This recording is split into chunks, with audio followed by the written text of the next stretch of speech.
In this video, I'm going to show you how you can easily change Safari default search engine on your iPhone or iPad.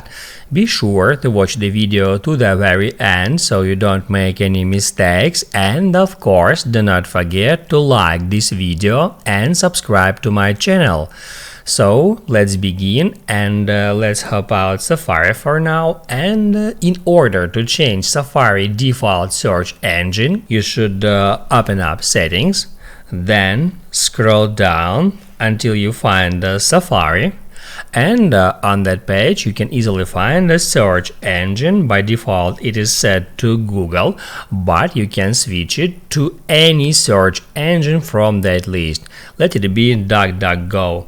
That's it.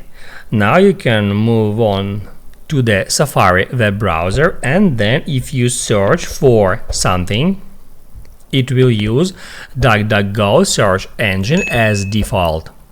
Now you can write down in the comments below if you have any questions about that tutorial. Hit the like button if you liked that video, and I see you in the next one.